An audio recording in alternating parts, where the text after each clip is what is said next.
Hey, hello everyone, let's start. I'm Justin Ogrede, I'm Digital Policy Advisor at FEPS. And I want to welcome you to this webinar, where we'll discuss the proposals that were published yesterday by the European Commission on the Digital Services Act and the Digital Markets Act. Now, this afternoon, we'll be discussing mainly the democracy, content, and media angles. So we'll probably mainly dive into the Digital Services Act, but of course, we might also touch upon points of the DMA. Before we get into the topic and I introduce our panelists, I would quickly like to share a few words, because this webinar is just one webinar. It's part of a larger project that we are organizing together with the Friedrich Ebert Stiftung from Germany, the Fondation Jean Jaurès from France, the Fundación Pablo Iglesias from Spain, and the Fondazione Pietro Nenni from Italy. And together we kind of look at the progressive view on the digital transition. And of course, platform governance is a big part of that, but it also covers AI and workers' rights in the digital age. Now, on all these three topics, we also have papers. On platform governance, the first will be online later this week, so keep an eye out on the FEPS website. We'll also share the conclusions in the chat, but only at the end of the webinar, because I don't want to distract your attention. I know how precarious attention is nowadays, so I don't want to do that. So yeah, let's get to it. I will introduce the topic based on some key themes that we explored also in the paper. And so the first question is, why are we even talking about this? Why are we talking about platform governance? Why do we talk about regulation? Why is the Commission coming forward with these proposals? Well, that's pretty simple. It's the fact that the internet really changed since the 90s, right? So in the 90s, the EU considered the internet kind of like the US as a shopping mall. So we kind of followed the US. And the main instruments for this online shopping mall were kind of deregulatory in nature. So we adopted in 2000 the e-commerce directive, which, well, what's in the name? We expected this to be about e-commerce. So there was a large liability exemption for platforms. They didn't have to take too much responsibility for what was happening online. And it also made sense at the time. And for the rest, the Commission really relied on competition law to make sure that the ecosystem remained open. Now we fast forward 30 years, and of course things are completely different. The internet has become indeed also a marketplace, think Amazon, but it's so much more. We use it to make sense of the world. We use it to gather information, to communicate, think social media, for entertainment, streaming, music, to work, of course, now with COVID. So it's become very important. We cannot do without it. What also has changed is that it's now come to be dominated by a few very large companies. I think we all know who those companies are. They have a tremendous amount of power. So I think the latest market cap that I saw is that together their market capitalization is around 8 trillion, which is just almost unimaginable. And together they kind of compose a new hierarchical platform ecosystem where 5 companies control 70 key platforms that everybody has to use. So they structure the online ecosystem. And the laws that we have just really cannot deal with that. So competition law is not well suited to deal with this kind of power. We'll not go into that here, but just a fact to keep in mind. The Commission tried to kind of rein in Google's abuse of its dominance in search. And they tried for 10 years. They levied 8 billion in fines, and nothing really changed. Google's market share in search is still around 92–93%, exactly the same as 10 years ago. Market capitalization went up, companies still complain, so this has not really worked. At the same time, what also changed is that like digital services are not really platforms. Like we call them platforms, but of course now, I mean, they're not really neutral. They steer activity via algorithms. So if you think of social media, you think of Facebook, of course, they're not some kind of a neutral conduit between you and some information. Of course, they recommend certain things based on the interest. And the online business model today, the dominant model is digital advertisement. Now, if you structure your whole information ecosystem on the basis of what sells the most advertisement, you can already imagine that this has some very negative consequences for independent media, for our public debate, and ultimately also for democracy. And again, the e-commerce directive that we have is completely ill-suited to deal with that. That was completely not foreseen, that we would end up with this type of infrastructure, really. The final point I'll mention is that also enforcement is not really up to the task. Enforcement in Europe is very much scattered. So platforms, they operate in all different markets across the EU, and regulators are really scattered across, different EU member states, but also across different domains. So it's media authorities, consumer authorities, competition authorities, telecoms authorities in some cases, data protection authorities. And there's just a huge amount of information asymmetry, power asymmetry, a lack of resources that really needs to be addressed. And so in the paper, we also give some recommendations. And I think the first is indeed to give power, concentrated power online, more responsibility. So this big platform should take more responsibility. And the DSA is one step to do that. In my opinion, we can go further. So for instance, when, say, Facebook uses a recommender system, to kind of decide what content you see, for profit, they might also use it in the public interest. So I think we can go a bit further, actually, and maybe, challenge a bit the obligation on general monitoring, or perhaps even ask them to kind of, surface also kind of like different type of media, quality media. These are obligations that also exist for TV broadcasting, for instance. So I think that we can do a bit more. Of course, the argument is always like when you give them more responsibility, you also concentrate the power in these big firms. So you kind of like extend their power into the future. But of course, it's only one element of a strategy. So you also need to organize countervailing power, new institutions, public investment, which we really didn't do since the 90s. So maybe an EU streaming platform that shares political news from across different EU media outlets. Perhaps we need to kind of spur new business models that are not based on behavioral advertisement. And of course, we also need to break down power. And this is a bit what we see now in the DMA. So there's a focus on portability of data so that people can easily leave. A focus on interoperability so that people can just go to different services and still interconnect with people that are on Facebook. And I think this is all very much very viable, very good ideas. And finally, of course, we just need to focus on enforcement. I think we need more centralized enforcement. We need more coordinated enforcement. We need to staff the different authorities, and not least data protection authorities that have to deal with a lot of the business model of big platforms. And of course, the DSA is also going into that. I don't want to go now into detail because, of course, that's why we have our panelists. So let me introduce our panelists.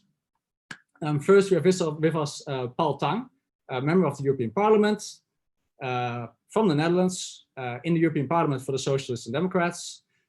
He's been looking for the LIBE Committee, the Civil Rights Committee. He's been looking into online business models, the impact on human rights. He came out with a report earlier this year. So Paul, welcome to have you, very pleased. Second, we have with us Catalina Goanta. She works as an assistant professor at the University of Maastricht. She's an expert in monetization of content online, social media governance, online business model, consumer protection. So this is also, of course, extremely relevant. Catalina, very much welcome to this discussion. And last but not least, we have with us Alexander Vanta. He's been reporting on big tech for years. He's also been looking at the impact of digitization and big tech on journalism and the journalist profession. And he also recently came out with a big study into Google's influence over the media sector. So also, again, extremely relevant for this discussion. Alexander, welcome to have you. And perhaps we can also start with you to give your first views on the DSA that was published yesterday from your perspective. So a bit on the media ecosystem, for instance. And just before you head into it, just to the audience, what we'll do first is to have each of the panelists speak for about 5 minutes to get the first hot takes, first views. Then we have a structured discussion for 15-20 minutes to dig out some themes on advertising, on content moderation, for instance. But there will also be 30 minutes really for Q&A. So really post your questions, put them in the chat. We'll take note and we'll raise them later on. So do reflect. If something strikes you from the participants, from the panelists, let us know. So yeah, without further ado, Alexander, please. Hello, welcome. Thank you, Justin, for the opportunity. I will just say a few things about, I will try to really focus on what the impact of the DSA, the DMA is on the news media and journalism. I will try to be as specific as is possible. I think we're all still trying to, digest and evaluate what what the full implication of the proposals are, but I will just talk a bit about what we can see right now. As you all know, the news media industry is in deep pain. It has been in deep pain for the past decade. So one of the reasons that press publishers are doing so badly economically is that the online advertising model has not been a stable provider of revenue for most news media, as previously print advertising did.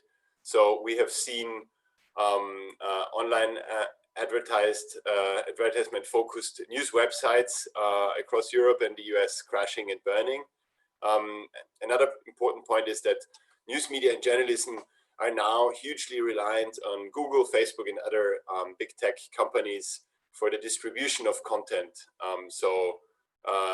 But at the same time, news media have very little influence over why and how that exactly happens. So just to illustrate how volatile that can be, when Facebook in 2018 reacted to concerns over disinformation and changed how the news feed works away from news to focus on content about friends and family, that was really very hard for a lot of news media, because I think a lot of us just lost a whole lot of traffic and eyeballs. And when a company like Facebook, with a flick of a switch, can change so much for how you operate and how your business model works, then it's really quite something. So to zoom into what the DSA is doing, the DSA will regulate online advertising, but it will mainly mandate transparency, so customers know who is targeting them and how that targeting is happening. And the DSA says that a code of conduct should be put in place to support and complete the transparency obligations in order to provide flexible and effective mechanisms to facilitate and enhance the compliance with those obligations.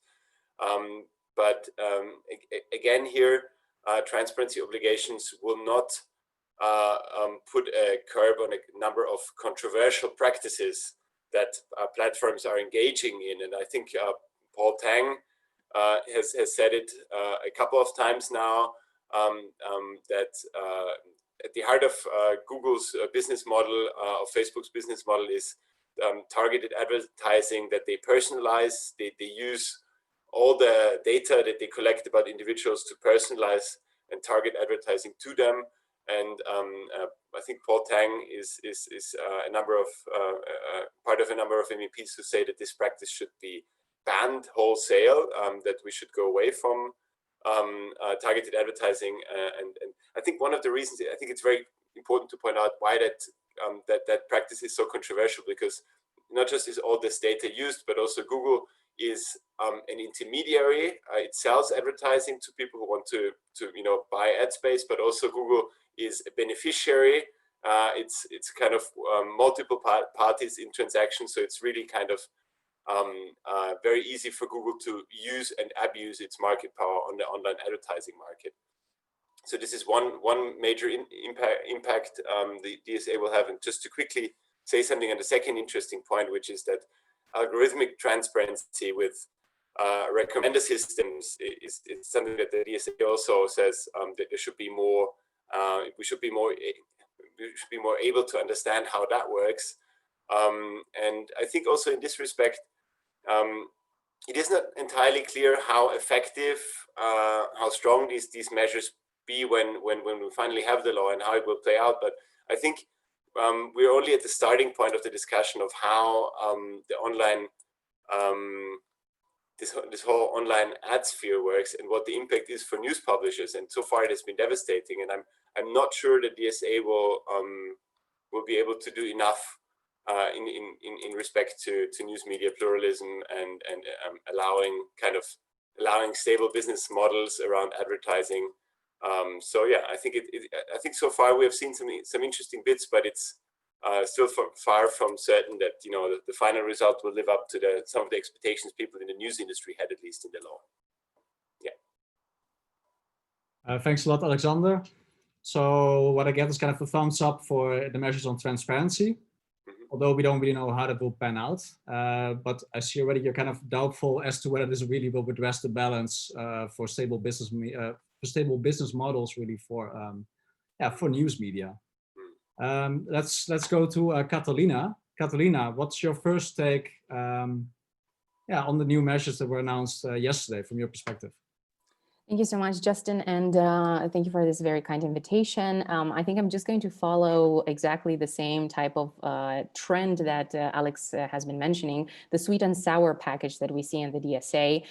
There are some things that we can be very hopeful about. There are also some drawbacks that maybe we can feel disillusioned about. And I'm going to try to do this in the light of three main points, which I hope that we're going to touch back upon in the broader conversation.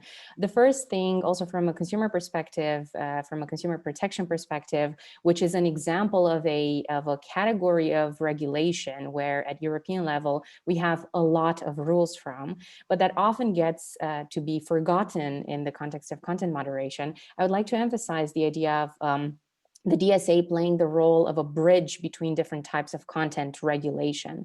So the DSA sets out to not define harmful content. It clearly specifies this is not going to be within the legislative ambit. It's not for the DSA to really establish these thresholds of harm. However, it's a pity that the DSA doesn't do more in terms of bridging and mapping existing content regulation that we have in place and that we have in force in the European Union. And what we see is that indeed, so the transparency obligations and the transparency hope that Alex was mentioning, this is indeed a very process and a very procedurally oriented type of new framework. But at the same time, it doesn't really do much in terms of understanding how will this framework link to a lot of existing regulation that we have. And there are a lot of rules, for instance, even relating to general terms and conditions in the DSA, and we have regulation from the consumer perspective, for instance, on unfair contract terms. So there should be some more links to that. When it comes to the second point that I would like to address, so you were mentioning, Justin, at the very beginning that the internet has changed. I would say that the internet is also still changing. I'm also very curious what Paul has to say about these very, very rapidly moving business models. What we see on social media is that we don't just have this relationship between, the regulator and the platform and the user. We have entire economies, which in the past decade have really come to a lot of market space, and this is the economy of content monetization. So we now have platforms ranging, from Google when it comes to AdSense, that is just really the bread and butter of a lot of content creators on YouTube. We have Facebook and Instagram. So Instagram is now launching or has launched this year a very similar program like AdSense, where creators can make a lot of money simply on the basis of the ads that Instagram is going to show. So we have a lot of new gains in this economy, and yet I believe, from my own reading of the DSA, that this economy seems to be still very much under considered from the perspective of the regulatory framework. And in a way, you can even see this in the Digital Markets Act, because there is definitely this focus on gatekeepers, and there is a focus on this business-to-business relationship. But at the same time, we need to really see these new stakeholders of this new economy, because what is happening in the background is that we're inheriting a lot of the issues that we had maybe in the sharing economy space, right? With platforms that have been intermediaries of the likes of Airbnb or Uber. And now these issues that we have inherited, the very dubious legal status of gig workers, this is now being also inherited in the entertainment/media space when it comes to content creation and the content creation economy. And the last point that I would like to touch upon is the idea of digital enforcement. So the DSA we see is very rich in proposing a series of infrastructures, and also perhaps new ways of cooperation between member states. That is something that I applaud and I very much welcome. But I am also quite skeptical about this drive, which we have also seen in the white paper on artificial intelligence that was published earlier this year. There is really a race to the top for public authorities to develop tools that can do digital monitoring. And I think that it's very important to keep in mind that having a race in this respect can really just lead to pseudoscience, and it can lead to maybe more issues than it can solve. So these are 3 points that I wanted to make in the beginning, and perhaps we can come back to them in the broader conversation. Thanks a lot, Katarina, and for sure we'll get back to that. So the point you made first was that on content moderation, we don't really link up enough with existing laws on, for example, consumer protection. The second thing that you mentioned is that internet's still changing, and there's a lot of new business models around individual content creators on, for instance, Instagram. And that's, I think, something I really want to explore also later on, because I think for a lot of people, this is indeed something that's under the radar. And third, you mentioned enforcement. So yes, it's good that we coordinate. On the other hand, this drive to use new tools to monitor everything digitally, that might be a little bit too optimistic from your point of view. I think we'll also come back to that as well. But let's first move on to Paul Tang. Paul, you looked a lot at online business models, behavioral advertisement from the perspective of human rights. From that point of view, how do you look at the proposals that came out yesterday? Well, let's say it's good to have this discussion. I've been talking the last 24 hours very much on the DSA and DMA. And let's face it, it's also very exciting to have this discussion. This is the moment we can, well, why not say take back control of the internet? So that's sort of, these are the instruments we have, and we need to discuss them. And like Alexander said, we still need maybe time to digest and to reflect on it, but have this discussion. So in that sense, this is our opportunity to shape the internet and to curb also the market power. My general take, of course, has been, let's say, to the traditional media, that it's good that there are requirements for transparency, the DSA, requirements on behavior in the DMA, but I very much question whether that will be enough, because the Commission does not address the elephant in the room, and that's the market power of the tech giants. It does not address the business model of hoarding data, using personalized ads, and Alexander is absolutely right, that comes at the detriment of the traditional media, the news outlets, the publishers, but also comes at the detriment to our privacy. But this is the basis for the market, the data trove that the platforms have is the basis for their monopoly and market power. The Commission doesn't address this issue directly, doesn't address the business model, which I think is prefers. It doesn't address the market power the companies have, or the size. It doesn't even do is try to engage in market structuring, where you try to disentangle functions. For example, you could have had a rule: you have a platform, but you do not engage on the platform. Could have been a perfect good rule. It doesn't do that. It just imposes a behavioral requirement on the owners of the platform. So that's what the Commission doesn't do. So, and I think they're too cautious in there. I don't think they will.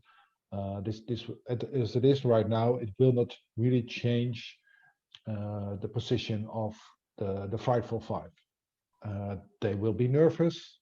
They will send their lobbyists, but it doesn't really undermine. So that's my that is, I think, my main take. Or of course, to give you some background, I've been fighting in European Parliament to ban personalized ads, targeted ads, the tracking of users. I think we have a majority in Parliament, though it's not a large majority. We'll certainly engage with this coalition of MEPs, but also with NGOs to fight for this. That will be our job for the next 2 years to come, so to say. But we will also look at other ways to make sure that we let's say ban or limit personalized ads, because there are different ways to do that. And the discussion I had with the Commission before the DSA and the DMA we're also exploring the other ways, because one is the e-privacy regulation, which is stuck in council, so that's not very helpful. The other one is enforcing the GDPR. So that's also an interesting. Can we have more, if we have more transparency from the DSA? Will it lead to a better enforcement of the GDPR? Will it enable for example, the data protection boards to enforce the GDPR better? In fact, limiting or even banning personalized ads, because you need consent from the users to use this data. Now, so this is a different way to roam, and we've been discussing that. Try to push the Commission also to be more outspoken on it. This conversation with the Commission will certainly continue. Are there other ways that need to roam? But to be sure, it will certainly be my fight, and fortunately with a lot of other MEPs and NGOs to ban personalized ads and to stop the perfect business model as we have it right now.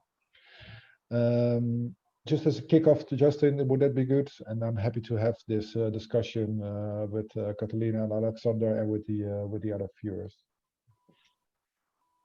Thanks a lot, Paul. And I feel that well, that's a very clear take that you just gave us. So we don't really sufficiently touch upon the market power aspect. So we could have had some clearer rules leading to some breakups. I saw it in the US that might happen for Facebook. And the other thing that you mentioned is indeed that the fundamental business model remains probably the same, and transparency will be good, but probably not enough. And that's perhaps also the good first hook to bring in a discussion with Catalina and Alexander, because how do you look at that? Because of course, I think probably we all agree that, you know, behavioral ads underpinning the entire digital ecosystem leads to some very bad outcomes for society, for media. It's also just undermining fundamental rights. On the other hand, there's also a lot of people dependent on it. So, I mean, Catalina, you mentioned individual content creators. So what could be the idea here? Like, if you talk about new business models, what's the direction we can take? Like, do we have any views there? So how can we transition to some other model?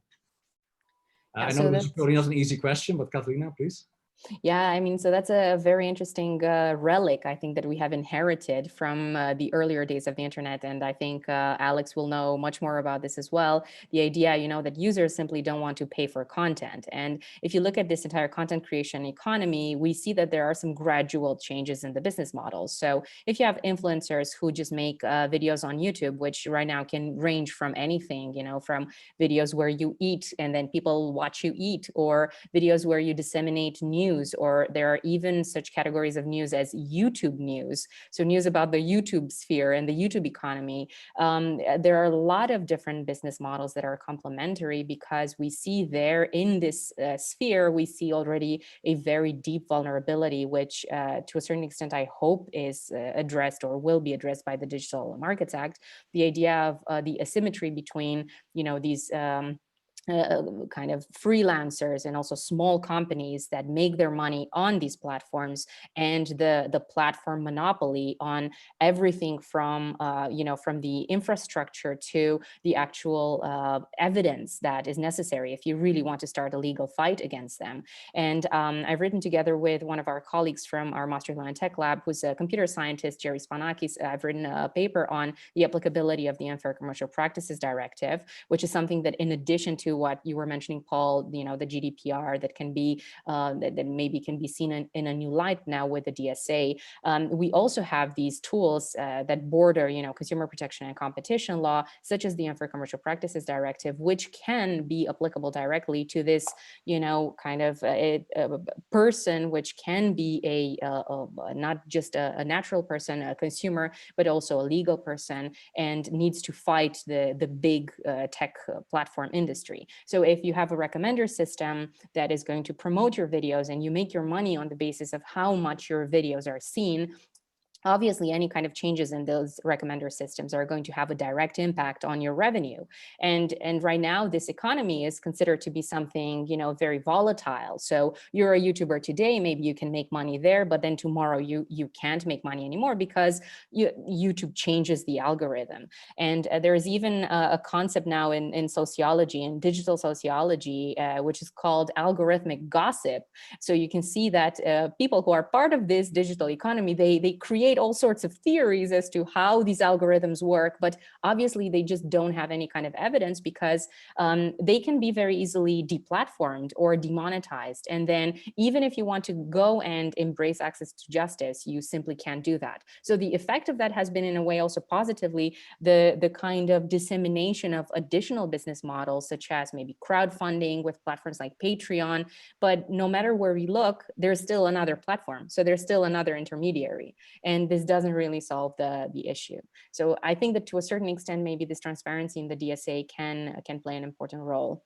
And if we are to come back to the advertising industry, I think there's Article 24 in the Article 24 in the DSA with online advertising transparency. The one very important point that I want to make there, and it's specifically linked to Paul's interest in advertising business models. We see this example when Twitter takes a very voluntary step of banning, for instance, political advertising. What happens with that type of advertising? It turns into native advertising. So it doesn't disappear. It just reshapes into a different business model. And I think that this is why it's very important to consider that on platforms, you don't just have ads that are platform ads. You also have a lot of now advertising industries that operate natively through humans, which I call in my own research human ads. And these are, the content creators and the influencers. And they are really here, they're at the table. And that's why we need to consider them from the perspective of the benefits that they can bring to this economy, but also from the perspective of the liability that they themselves need to incur.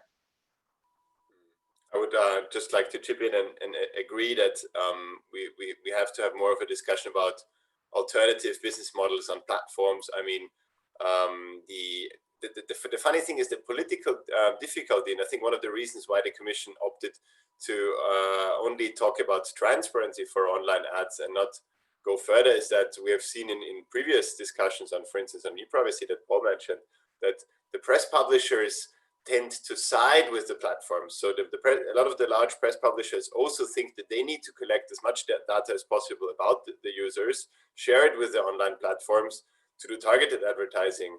Whereas a few voices in the industry are now starting to say, advertising can still be a viable business model, but we have to, if you ban targeted advertising, we can go back to contextual advertising, which actually plays into the hands of publishers, because publishers usually have a very clearly defined target group. So talking to people directly via newspapers and magazines is a much better way to target advertising. A more wholesome way, at least. So I think that is one key point. And yes, I think as Katarina said, I think there's whole chunks of the regulatory debate missing. For instance, do we need to regulate influencers? I think that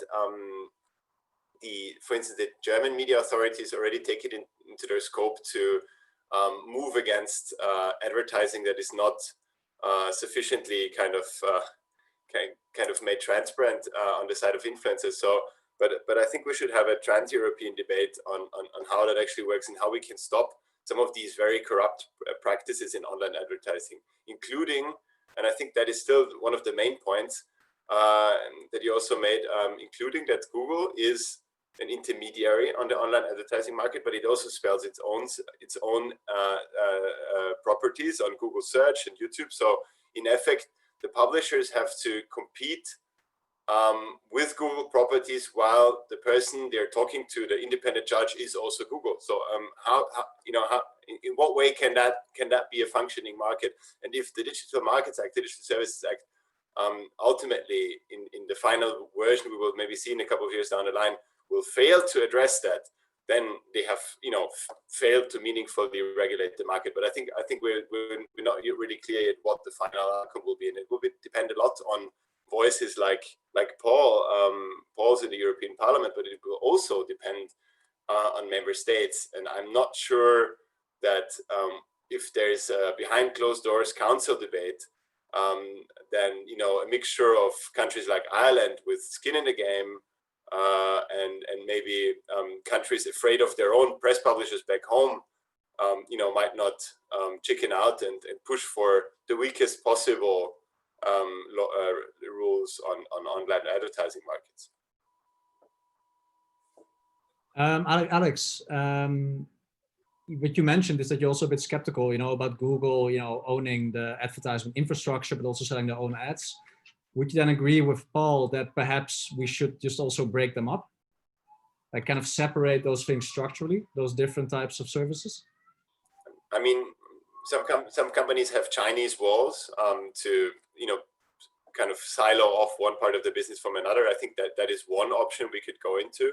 Yes, I mean, fundamentally, Google bought DoubleClick 13 years ago, which overnight made Google to, you know, one of the key players on the online advertising market, and it gave them so much leeway. So the question for me is, you know, is that God-given that the main search engine, the main email provider on the internet also must be the main kind of conduit for advertising over ad service? No, I think, you know, the market would fine, and we could still ensure competition and innovation if Google would not control the ad service as well as selling ad properties. So yes, I think we have to seriously think about these structural remedies, at least if other ways to ensure markets do not work.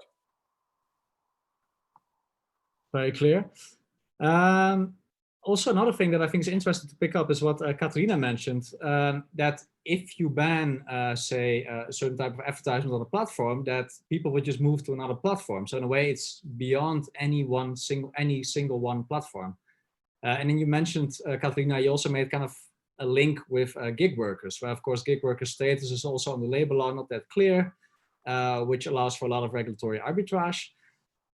How would you deal with that? What could then be a solution to handle those types of issues?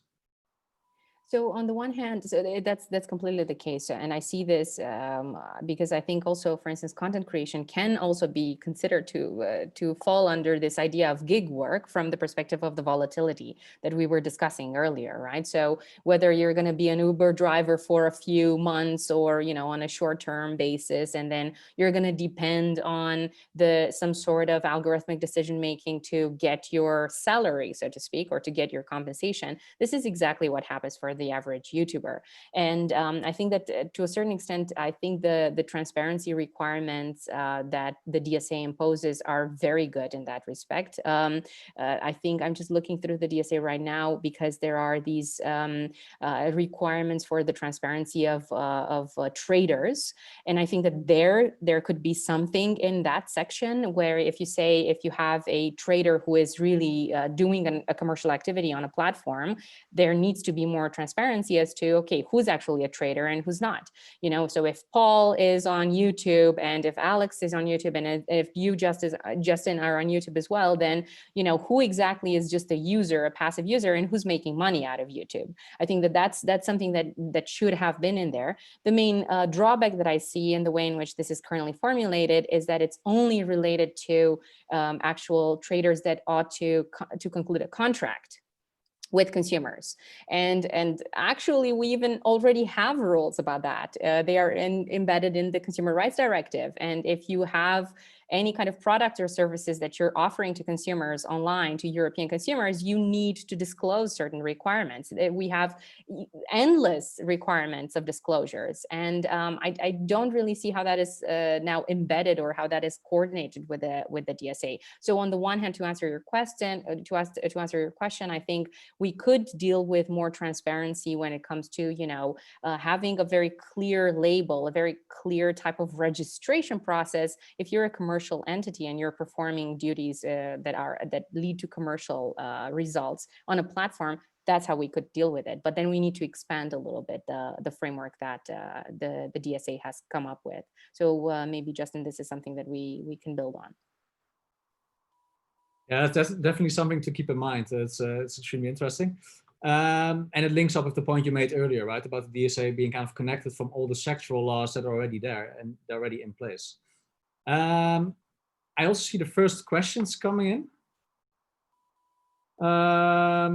Okay, I'll hold those for a second. It's about interoperability. Let's move on in a minute also to the perhaps a bit more controversial topic. And this is something also at Katarina that you brought up, and it also shows in our paper, is that the e-commerce directive dates from the year 2000. We followed the US. We said, okay, platforms, they shouldn't be responsible for whatever happens online on their platforms, or, you know, in principle, they're not liable unless blah, blah, blah, unless, you know, somebody notifies that there's illegal content, illegal action taking place, then they have to take some responsibility. But of course, right now, the public sphere is automated. You know, those big platforms, they do take a lot of action. They do steer exactly what happens on the platform. So what do you think about that? Should platforms take more responsibility there? I saw in DSA that platforms take a little bit more responsibility for illegal content, but it's still kind of, it's not that direct. There's no general monitoring. I know this is a very sensitive topic, also within progressive circles. So I would be just really interested what you think there. Does this go far enough? Is this a balance that we kept in the year 2000 that we should keep because we don't want to solidify their power, or should they just take more responsibility because they can and they do that in any case? So I'm going to try to launch a little bit of a controversial debate with this topic, right, of general monitoring, and also knowing Alex's background in data protection. I'm really curious what he's going to say about this. But right, so Justin, you were mentioning, we have the e-commerce directive as a really like direct wave that came from the cradle of the internet, the regulation that took over the cradle of the internet, and that's the US, more specifically California. So we have the Communications Decency Act there, and then we have the section 230, and then the entire idea and the principle is that, okay, we're not going to hold platforms as publishers, liable as publishers, because then that's a little bit too much for them.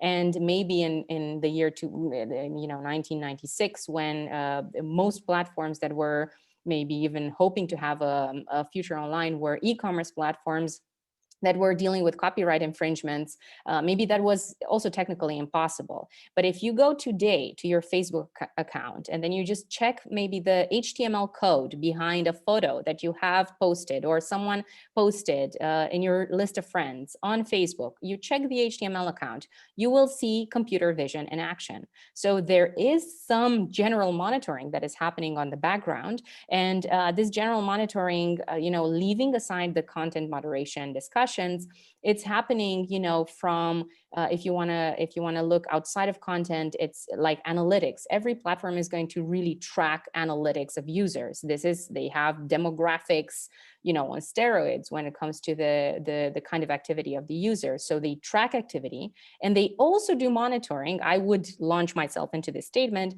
I believe that they do monitoring because of product development.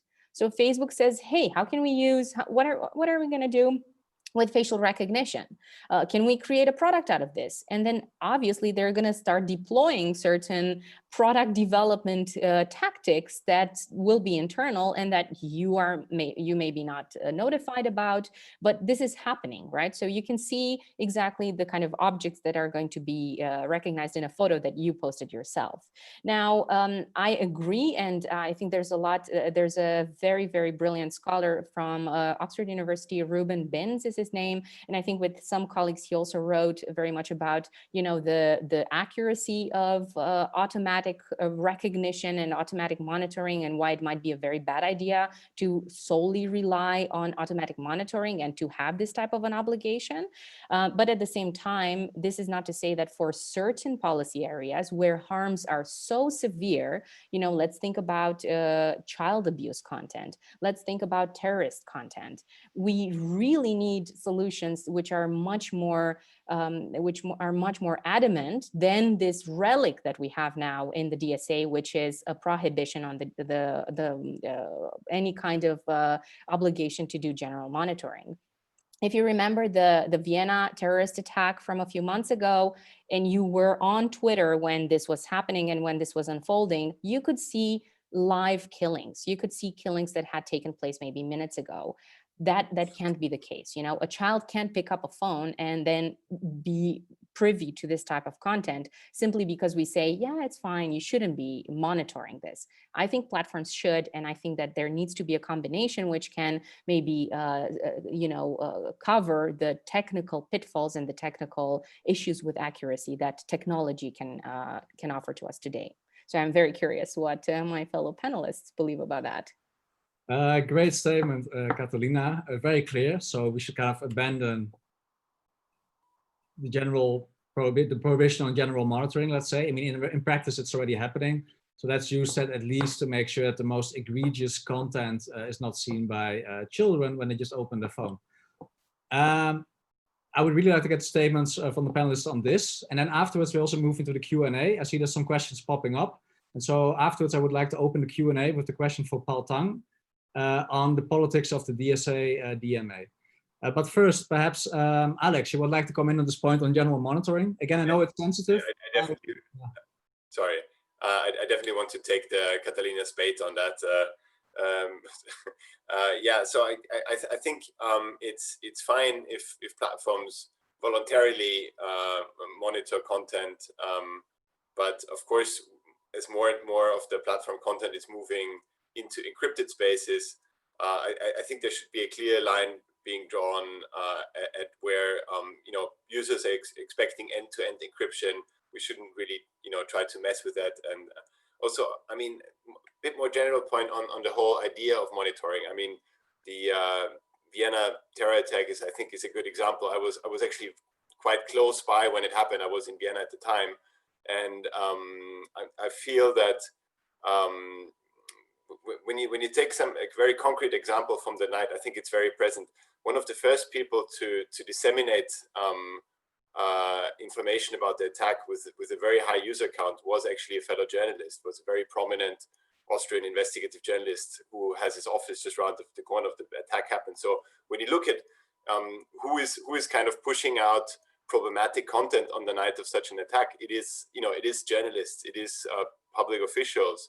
Should we try to use automatic filtering to contain their speech? Isn't that worse than having problematic videos on the internet? Is to try to automatically monitor and then act upon people who are journalists and public officials. So I really have strong reservations whether obliging services to do general monitoring of illegal content is not just another way of moving us into really big fundamental rights issues. And yeah, and I think that is a debate that has been going on for a couple of years now in the EU sphere, and I think it was smart of the Commission not to wade into that controversy with the DSA, but rather if we can't find a societal consensus around that in many other policy issues, should we really try to address it in this very monumental, important work that is the DSA DMA? I think that's, let me add to Alexander, I think it was at least politically wise not to go into the prohibition of general monitoring. I think there was a clear majority in the European Parliament, and the Commission would have a hell of a fight. And they, but more principally, who decides? That's you ask the private platforms to go into to perform a public function, and this is where my concerns arrive. So you really need a public entity to do that, and even that public entity should have the legitimacy to do that. So that's you can give many examples, and it will never be a clear-cut case, right? And this is where you need to have the trade-off, and a general monitoring doesn't allow for this trade-off. It's very clear once you know that some content is illegal, you can follow that up, right? So if there's clear, you don't have to wait. In that sense, you can monitor the content. If if you can safely assume that it's illegal, it can be removed. But that's different. But if there's new content, well, someone has to decide. And if it's, I think the example of Alexander is good if it comes from a legitimate journalist or from, let's say, from terrorist side, we don't know upfront how to decide that. So, but I don't think it. Reiterating my first point, I think it's politically wise not to spend. I think this is so controversial. It's going to take many years to come to a conclusion. That was a practical argument. Okay, I have to be neutral as a moderator, although I cannot. I have to agree with Catalina. No, you don't have to be neutral. Just wait. Why? Who says that you're neutral? You have to be neutral. Just speak out. Okay, well, I will do. I fully agree with Catalina. I think that, I mean, we saw it already, right? That during the US elections, platforms regulate what the president is saying. They would just cut him off. So it's already happening. It's already happening. And this is not even, this is harmful content. But if Facebook makes money by sharing all sorts of disinformation, should they really not be obliged to at least take down, like, obviously, I'm not talking about like statements on the edge, political statements, but I'm really talking about very obviously pornographic content. Now, of course, they have to take it down. There's a system for that. But I mean, this happens to the tune of millions of times a day.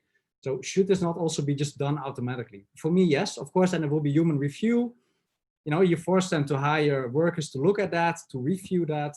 But for me, that feels much more in tune with how the internet now operates. And I think they have the money to do that. We can make that happen for the biggest platforms, of course, not for the smaller ones. So only the ones that already use the systems anyway, you know, to monetize content, kind of, you know, steer our public debate in a certain way with toxic consequences. So I would just say, yeah, let's have them at least take some responsibility for that. Again, I see that politically this might be risky, but I think somehow, for me, it feels like the fundamental trade-offs that we made 20 years ago, we should reevaluate that. I think there are two things that I've. First is illegal content, and so that's, and who defines illegal content, right? That's and of course there is. You can build on previous cases and when deciding what to remove and what not, but there will be new cases and you need some clarification if it's legal or illegal. So that's why I'm against the general monitoring. The other thing is that you can have, let's say, the house rules of the platforms, right? That's a different thing. But there you run into the problem that because I wouldn't. Twitter has its own policy, Facebook has its own policy. Here you run into the problem that we don't have enough diversity. We just have one Facebook and not a real competitor. So I see one timeline. And I'm very much in favor of promoting diversity. I would like to have different timelines.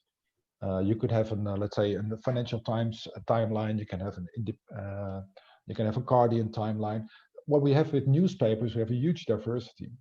And that would also help you develop a more diverse landscape in timelines. And so and this is what lacking also, and this is why you have this debate also on the Twitter policy, because we just have one Twitter, and there's not you cannot shift to no, I want a different policy. I shift to the competitor. That's not possible. Then it would also change the debate dramatically. But the problem is we have these huge platforms with not much competition and without much diversity. I think the debate would also be very different if you would have the pluriformity not in the traditional media but also in the social media, and that is lacking. Because then people can decide themselves what they want or not, and we would not have the discussion on general monitoring. I think. I hope I make myself clear on this. Not sure. That's a good point, Paul. And it also links up with some of the questions actually in the chat. So people ask, is that not the way to go? Somebody's calling this the Fediverse based on open platforms and federation. So essentially, this is a bit more the DMA angle. So should we just not force Facebook to be really fully interoperable so that, I don't know, I can go to a smaller network, say a Mastodon, you know, a small social media platform, and I can still talk to my family, most of whom are still on Facebook, you know, and just have much more choice there. Yeah, and this is part of the DMA, right? So, and this is what I looked at. It's a data portability, and there is the interoperability occurs many times in the text, but not when it comes to the data. So what I would like to have is to take all my Facebook friends and all my likes and all that, and take data and take it to a competitor of Facebook, where I have more choices of timelines. I don't understand the timeline in Facebook. I want to have some influence on that. I want to have some choice in that. In that sense, the transparency that is offered by the European Commission is not near enough. So you get transparency on the timeline, which is on the algorithms, which is really good, but I still don't have a choice as a user. I get more transparency on the advertisement, but I still have no choice as a user. So for the users, the transparency has not much significance because it doesn't allow choice after that. So that's what you would like. So, and for that, data portability is very important because it would allow competitors for Facebook and Twitter. You can have your own. You can have your own choice. You could create. I would create my own Facebook. Would call it, let's say, Paul Book. You would create Justin Book, and you would try to collect followers for that because you offer a timeline that is superior to the other timelines, or that you. And that is how you would like to have the diversity, the pluriformity in social media. I would very much favor that. But that is completely lacking. And that would also undermine, of course, the position of the tech giants. So that's the one of you. Either you split them up, you break the purpose business model. But the next thing, also one of the possibilities is data portability, interoperability, because that would allow more competition and more diversity. I have one tricky question here that just arrived in the Q&A box from Francois Balate, or Balat, I don't know how you pronounce that. And which is this: like, if we go to a more decentralized ecosystem, let's say, where I can go to Mastodon, somebody else can go to whatever they like. Is that not also perhaps aggravating this whole filter bubble discussion, where this echo chamber discussion, where people just look for their own communities? Francois mentioned, 4chan, 8chan, those kind of networks, so that you end up with people just kind of reinforcing each other's views and actually aggravating the problem. Do the panelists have a few views there? Perhaps Catalina or Alexander? Just one question. Sorry to jump in. I can't. We also have different newspapers. Does it lead to filter bubbles as well or not? This is for what you have to keep in mind, right? Well, that's a good question. But I remember the verzuiling in the Netherlands, the different pillars. I don't know. It's a good question. May I jump in? Go ahead. Okay. Now, I was just going to say, I think content moderation is going to be a lot more tricky when you have a federated system where everyone can run their own server. But I'd like to point out that the Commission says a few things about interoperability of services in the DMA, but from what I read yesterday, and I also asked Commissioner Vestager yesterday about it at the press conference, and from what I'm hearing, I'm not entirely clear if the thing that Paul describes is possible, is achievable under the DMA, because basically the Commission says this should be for auxiliary services, where, for instance, you have Google offering Google Pay, but I'm not even sure if, as the language drafted by the Commission even allows the Commission to tell, for instance, WhatsApp to federate with other messaging services. So I think that is an open question for the first part, and then we can move on to this very complex question of how to regulate, how to do content moderation in federated environments, because of course you can slap a general monitoring obligation on a single service provider. It's a lot more tricky to do when you have interlocking open federated systems. Maybe what I would like to add to that is because I'm hearing a lot also about arguments that really deal with the business models of different platforms. And I mean, I don't know, and maybe, I don't know, Sebastian, you were mentioning these alternatives. So I'm not familiar with Fediverse, but I am familiar with other, for instance, alternatives to the way in which users can interact or can aggregate their own data, such as Solid. So that's Tim Berners-Lee new brainchild that is supposed to give data vaults to users and then really increase, just consumer and user ownership of their online activities. But I'm also just wondering whether that's not a rather romantic view of our independence and self-determination on the internet, because a lot of users really just buy into a specific business model because it works for them, So I have no idea why TikTok is so popular, but I watch TikTok because I think it's really very interesting and it's very entertaining. If you change the business model, will it really create the same type of following? Will TikTok be exactly the same as it is right now? If you have to, I don't know, try to consider the arguments that you were mentioning, Paul. Like moving from one platform to another. I think really users are going to look for a platform that kind of meets the needs that they have.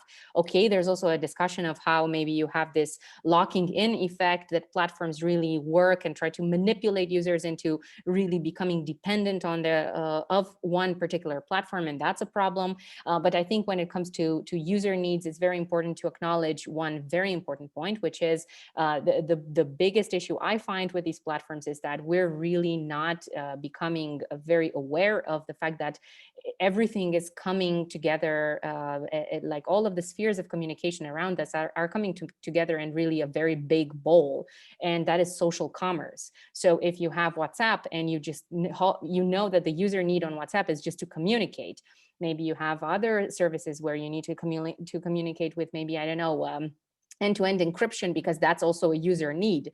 Maybe in media, that's also something that is very necessary often. But if you look at social media platforms that combine, a sphere where you get your information, you get your news, where you do your shopping, where you communicate with your friends, and where you share photos of your child, that's the problem. The fact that social networks are based on the idea that the public space is merging with the private space. And I think the example that Paul gave, the example of, bless you, Alex, the example of newspapers. Newspapers were very clearly something in the public space. So you had ads in the public space, you had, information in the public space. And now there's this division is simply just non-existent anymore. And this is, I think, what really creates a problem, because it's very easy to manipulate consumers, for instance, with word of mouth advertising, if you do not have a very clear delineation between, is this person who is giving me this information making money on the basis of that or not? So this is an issue that I notice with social media platforms. That's a very interesting point, Katrina, and it also harks back, I think, what I said a little bit in the beginning, is that we never created this public space online. So, I mean, at the start of the internet, the commercial internet, there were ideas to do that, to reserve certain capacity or certain online space for really like the public sphere, civil society. And now I also see a lot of different proposals floating around for EU, some kind of an EU broadcast media type of platform. It's not about recreating Google, which I think is probably not a smart way to go, but just to create some kind of a public media kind of space online where, people can just watch quality media from different outlets across Europe, perhaps even with translation, subtitling, that you can watch different things from different countries in Europe. Is that something we should be thinking about? Some more public investment and kind of like creating alternatives to this kind of behemoths that suck up more and more and more of our communication, marketization, and just like any type of activity that we do online. What do you think about that? And then afterwards, after that quick discussion, I would like to give the floor to Paul Tang on the question of the politics of the DSA, DMA in the future. Any views on this? Yes, I actually, if I may. Yeah, so I think you're quite right that we need to take new measures to ensure diversity and pluralism in opinion in media, and I think one way to do that is to move away from the platforms, because I think they have not been very good in providing this kind of public sphere that you're talking about. And I think one way to do this is by pushing an open ecosphere by choices of, for instance, public broadcasters. So now the German public broadcasters are, for instance, are producing a lot of new content specifically for the platforms, which I find weird. I think that if public broadcasters everywhere in Europe were to pool resources to create a common sphere based on any kind of open ecosystem, be it like a federated system or just have any kind of joint platform, that would be a magnet to attract other people putting content there and having debates there. So I think there needs to be some kind of open federated European alternative for public debate. And I think that also public money should go into developing open source code to support this kind of ecosphere. So it's maybe a bit complicated as an answer, but I think there is a space there for European public money to create alternatives. Very clear answer, Alexander. Paul, you want to come in on that? Yeah, well, on this discussion, what I try to do when I say I want to end the perverse business model, it was not always to create a new one, because we just want to end it, because it's to the detriment of our privacy, but also to the detriment of the traditional news outlets. So, and thinking of creating new business models is also up to the market, I would say. We just would create the conditions and we say, okay, this is the business model we don't want, but there are other business models you may think of, and we will judge them later. So that's a start. You can think of positive business models, but can also of negative business models. You don't business models you won't allow. On the problem of diversity, I don't think that I agree that users are drawn into spheres, influence spheres by the platforms, right? That is a problem. That's why the Commission could have chosen to disentangle those spheres. It did not, right? It just imposes restrictions on requirements. Could have made a different choice there. But generally speaking, I don't think that we will make people curious for other bubbles by having a sort of open access platform or publicly supported or not. Where do people meet each other? Yeah, probably on the football field. That's the only place where all society still comes together. But the meeting places where we see each other are limited and have always, in a sense, been limited, right? So I don't read every newspaper that I simply can't. I don't have the time for that. But that means that I miss something. I make my choices.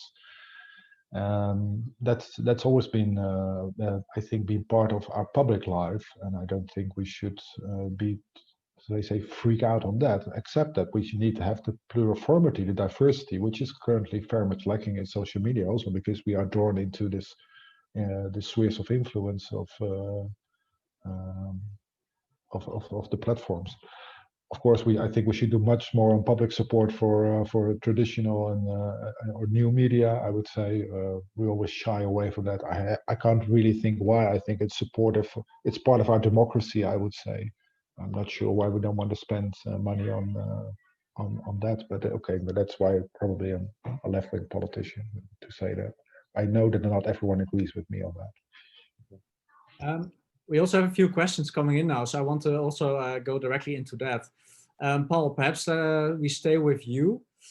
There was a question from Nicolas asking you directly, how do you think the politics for DSA, DMA will pan out in the next 2 years? Do you see a majority for the current proposals in Parliament and Council? Well, that brings me back to a discussion Alex also brought forward. Why was the Commission not more hands-on, so to say? More, why did they stuck with transparency and behavioral requirements? Alex refers to the publishers as a conservative force. I'm not sure, because I think the publishers in the end, news outlets in the end, do not benefit from the current system. In fact, they become the poorer of it. So there's something there's a debate we may win, right? And there's one advantage we have in this debate, and that is that most of the platforms are American. And there will also be on the right-hand side of the political spectrum, there will be a concern that there will be no European competitors. So I think there can be more strict approach. I think there are possible ways to improve it, but also because there's a shared concern. It's not that it's because of the sheer power of the big tech giants, because they are American and they suppress, let's say, European initiatives. In that sense, I'm optimistic that we can do more than the Commission has proposed, that we can see real significant changes. And my experience with European legislation anyway, it doesn't end doesn't end how it started, right? So this is just the start of the discussion, and at the end it will look different. And I think so. This is good to have this discussion. There's room for improvement. That's what I hear, and I think that's possible. Point, Paul. Sorry to interrupt you. Stuart asks, do you see really divergent member state views, in the upcoming debate? And I feel that kind of views are kind of converging. No, I saw that, for instance, our Dutch Prime Minister Rutte, he wrote a letter together with Macron about the need to regulate big tech. Do you think this is a big problem? So kind of the Nordic views versus the more statist views from France and Germany, or you think people can come together around a common platform and say, no, let's take strict action? Well, this is my political instinct is that there will be a sort of European tendency, and because most of the platforms are American. So what could happen is that you would end up with a transatlantic conflict. That's one of the possibilities we really have to think about.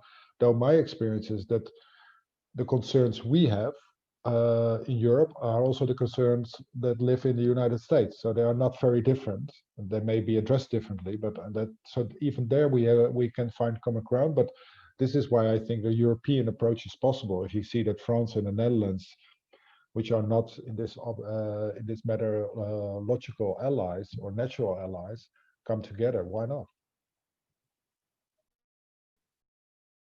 All right.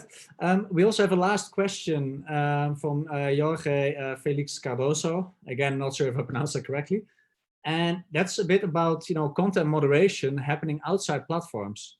I think this harks back a bit to the discussion that we had on decentralization and, like what's happening outside of platforms.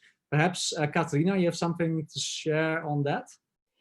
For sure, although I would like to take the question from a little bit of a different angle, so focusing on the term redress.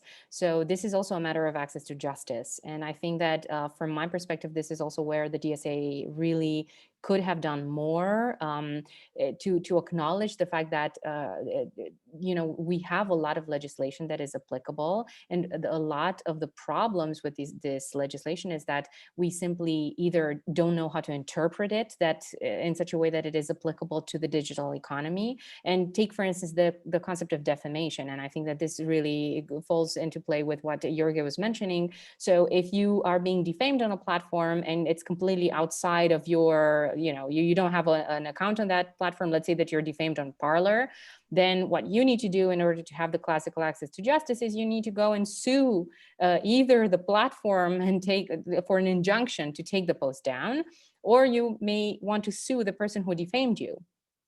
So you do have access to justice, but then the problem is that there are a lot of practical walls between you and justice. That's the issue. And so in a way, content moderation is supposed to solve that. But what we see is that the DSA really focuses on this idea of outsourcing solutions that deal with access to justice to platforms. And one of my colleagues, Pietro Ortolani from Radboud University in Nijmegen, he very clearly states that, okay, if platforms, because of the way in which they amplify content and they amplify messages, if they lead to issues, it should also not be just for national courts to solve these issues, right? But at the same time, if we focus too much on access to justice as perceived through content moderation frameworks and through frameworks such as alternative dispute resolution or online dispute resolution, which at least in consumer protection, they haven't really been very successful, although they were supposed to be very, this kind of a new age of doing dispute resolution for cross-border issues that consumers might deal with. I am a little bit reserved as to the actual force of these mechanisms to give consumers and users justice. So I completely agree with Jorge that in a way that's very problematic. And that's why there needs to be also a coordination with out-of-court settlement, especially maybe when it comes to matters like, for instance, evidence, because that's a very, very big issue, which currently, procedurally speaking, we need more innovation in. I think it was a very good, definite answer. We also almost came to the end of our session. We still have 1 minute left, or essentially 0 minutes. And I would like to ask Paul, Katarina, and Alexander, what should we keep an eye out during the DSA negotiations? We don't know how long this will take. It might be half a year, it might be a year. I hope we'll not be here to have another panel in 2 years' time. But it will be a process. What do you think is the most interesting? What's tricky? What should we really be looking out for the coming months? Perhaps we start, Katarina, with you, now that you're here already. And then we go to Alex, and then to Paul, and then we close the session. Yeah, so very briefly, just to actually say something positive about the DSA, which is unequivocally positive, I really like this concept of trusted flaggers. And so the idea that you can have civil society help platforms really identify harms and really create more accuracy around the way in which these harms, especially the very high level harms that can deal with a very vulnerable category of users, such as children, and the way in which these can be dealt with, I'm very hopeful about that. And I really hope that also under this category of trusted flaggers, we can have and we can see new institutions, maybe academically or academic in nature, that can have this status and that can participate in the public discourse around, how can we best protect citizens and consumers in the digital economy. So that's something that I think we should keep an eye on. And in a way, if we can still find a way to shape it so that indeed we can have these repositories of public trust, such as NGOs or universities, play this role and really participate in this discussion as well, and in the solutions.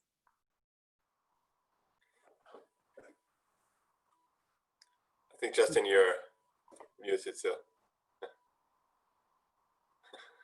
Am I muted? No. Okay. Please. Yeah, I'm muted. All right. Okay, I will continue. Yeah, so I think we recently saw an intervention by Ashton Kutcher in a recent EU policy debate. And I'm curious if you can get, even with a very obscure derogation to the e-privacy directive, to get Ashton Kutcher involved, and what kind of stars will we get on the general DSA debate from around the world? No, to be more serious, I think there are different centers, theaters of operation here, and one of them is outside actors, outside EU actors. So the large US platform companies will be to watch, but also the US government, maybe other governments. And within the EU Parliament, I think the policy process is going to be very interesting, because the Commission put forward some proposals now.